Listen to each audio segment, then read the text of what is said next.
একে আজাদের দায়েরকৃত মামলায় জামিন পাওয়ার পর ফরিদপুর জেলা স্বেচ্ছাসেবক দলের সদস্য সচিব শাহরিয়ার হোসেন শিথিল ও সিনিয়র যুগ্ম আহ্বায়ক রাকিবুল ইসলাম রাকিবের নেতৃত্বে আজ দুপুরে বিক্ষোভ মিছিল ও পথসভা অনুষ্ঠিত হয়।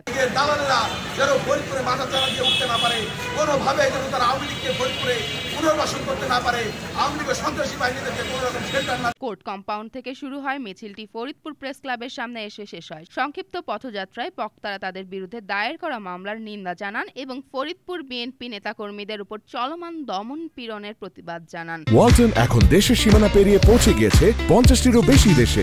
ওয়ালটন, ঘরে ঘরে বিশ্বজুড়ে। তারা বলেন, ফরিদপুর অস্থিতিশীল করার যে কোনো চেষ্টা রুখে দেওয়া হবে। বক্তারা আরও বলেন, তারা তারেক রহমানের নেতৃত্বে ঐক্যবদ্ধ এবং মাটি ও মানুষের নেত্রী নায়াবা ইউসুফকে এমপি হিসেবে দেখতে চান। পথসভায় জেলা স্বেচ্ছাসেবক দলের নেতাকর্মীরা উপস্থিত ছিলেন।